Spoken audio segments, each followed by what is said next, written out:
September 10th, 2012, Monday. Coach's class was about to start and Darkspeed was trying to get everyone to settle down before Connor showed up. Olympian was giving everyone a hard time about making up their own costumes. "We don't need to make them this early," Bioforce said. "Well, that's easy for you to say. You only have to pick a color," she added. "What do you mean color? Your uniform is already customized to your powers. The lab rats and I already did that. Virtuoso added the end guns and the backpack full of medical stuff. You only need to pick a color." "Costume! Say it loud, say it proud," Olympian let out like in song. "He's right. We should call them costumes, and we should start thinking about how we want each of ours to look. Costumes are a tool, remember?" Darkspeed asked. She had to admit they were right. Okay, from now on, we can call them nanosuits until we each customize our own. So, only Olympian has a costume. "And names, like the Pink Samurai," Olympian added. Midas was drinking something when Olympian said Pink Samurai and almost passed fluid straight out his nose. She turned faster than Midas could see. "Laugh it up, you two. We still have a match today," she said. "That you do," said Connors as he entered and took the stage. "We will be facing 7th team today. Let's go over the game plan for today's match." Darkspeed started to recite his homework. Kron is the leader and a hard target because he can go back in time and do things the right way. Everyone else on that team is pretty straightforward. Gia is their healer, who should be treated like an anchor with her earth powers. Anvil is a ground-bound hitter, tough but no match for Olympian, Midas, or myself. Nano is a decent stealth, but not very combat savvy. Knight will be in some type of battle armor with high-tech weapons, but only has 2 norms for speed. Frost's ice powers are impressive, but her body isn't that tough. Good analysis. What are your priorities and who has them? With Midas wearing his heavy armor, Kron isn't strong enough to hurt him, so he goes without invisibility from She. Midas will take position near the top of our side of the pit and use his telekinetic blast. His first target is Anvil, then either Frost or Gia. She will go stealth and hunt Kron. With her combat sense, she has the best chance of getting him. After that, she can go after anyone close. Virtuoso is to go after Knight, then Nano with mind control. Olympian is going after Gia, then Frost. I'm going to start out as pitcher and then fill in when needed.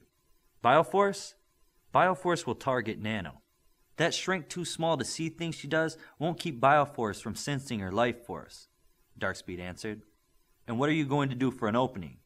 Illusions of their team on our side doing a Rockettes-type dance. Serious? Connors asked. Our only purpose of the illusion is to make our moves unknown. We were thinking about how we can distract them at the same time, Virtuoso said. Sounds like a good plan. Let's go over that and let me throw in a few wrenches you might encounter, namely Kron. Connors then spent the better part of an hour drilling them on how things may go wrong or right with Kron. Everything going wrong in the match seemed to pivot on this kid from India and his ability to go back in time. Near the end of Coach's class, Connors changed subjects. Darkspeed, today you start leadership classes.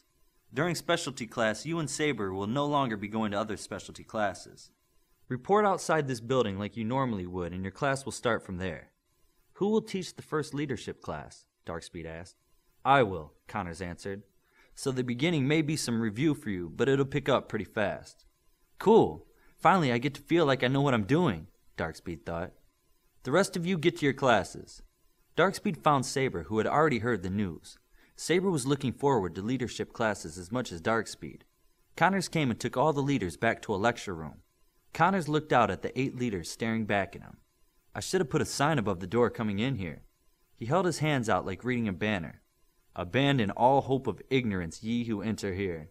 The leaders chuckled at his remark. Connors stared out at the group until they were silent. Connors began again. You've all heard a captain goes down with his ship, right? There is a reason for that. You can delegate authority. You can delegate tasks. You can delegate just about anything as a leader, except responsibility. As the leader, you will always be responsible for the shortcomings of your team. What does that mean? Connors panned a hand at the 8 looking for a volunteer. It means it's your fault if your team isn't ready, Darkspeed said. Yes, and more. Your team's technical knowledge, combat skills, knowledge of local terrain, intelligence gathering, having the latest gear, cooperation, negotiation skills, the change in their pockets, will all be your fault. Or, if you do everything right, to your credit. But make no mistake, Connors pointed at the door and continued. Your ignorance ends at that door. If you don't do your job for any reason, it just doesn't matter what the reason is, you failed. Someone give me a reason you couldn't do your job. A team that won't listen, Saber said. Then you need to find a way to put them in line. If you think you have to be a friend they love or a monster they fear, do what you have to do, Connors said. If you're a monster, will they listen to you? Ranger asked. Every team is different. Some need big hard pushes and some just need you to say please. You have to put yourself out on a limb sometimes to find what will motivate them best. I personally don't think you need to be a monster. I was just using that as an example. My point is, whatever it takes.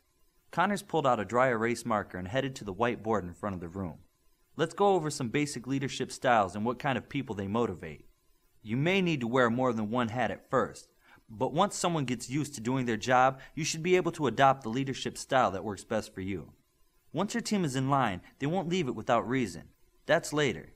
Connors spoke for the next hour on leadership styles and motivating your team members to be their best. He cited how it differed from what worked on soldiers and police forces by the broad range of things they needed to do. Connors also told them to steer clear of books on leadership. Most were written by corporate leaders who rarely put their lives in danger for another. Near the end of class, they heard and felt earth-shattering explosions one after another. Connors spun around and was out of the room looking for the cause of the explosions. The others began to rise and Darkspeed stopped them.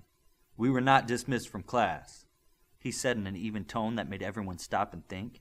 Slowly, everyone sat back down. Connors entered the room again and started talking again. Midas trying to hit Ion with telekinetic blast. Is the pit okay? Darkspeed asked. Midas is fixing it now. Connors looked at his watch. And it's time for 2 of you to get harnessed for your match. Class dismissed. In the pit, both teams had to wait for Spurs to start the match. Everyone was harnessed and the other alphas in the stands were waiting with the coaches. Why are we not starting? Bioforce asked. Tell her, Midas, Olympian said. Midas looked a little shy. I was using my new telekinetic blast to get Ion. I did like a wide-angle shot and kind of broke the pit, Midas said. How? Bioforce asked. The force field generators on the side of the pit. I broke them. When they broke, both of us were benched. You were both benched? Darkspeed asked. Yeah. I call that a tie, Darkspeed said like he was celebrating. A tie? Yeah, Olympian said as he patted his smaller friend on the back. You didn't get sent straight to the benches. He's starting to respect your power too much to just charge you. Midas started to feel better about breaking the pit. I can't really break the pit if I keep fixing it anyway. Spurs used his big voice to say, Okay, we have it fixed and we begin in 10. Virtuoso replaced what 7th team saw with an illusion of dozens of 7th team members doing a line dance with high kicks. Anvil laughed at the display as he tried to put his game face on. Kron started telling his group to pull back from the line and be ready for a hard attack. On 1st team's side, Darkspeed was barking out orders for his group. On we go! Bring a hard crush and win this thing fast! He stood near the center of the field and picked up the first of many cannonballs that Midas made for him. Call off if you're ready. Midas in position, came from behind. Bioforce locked on Nano, came from above. She, came from the right somewhere. Virtuoso ready, came from behind their rack. I am the crush, Olympian thundered as he swung his club in practice. 1, go, Spurs yelled.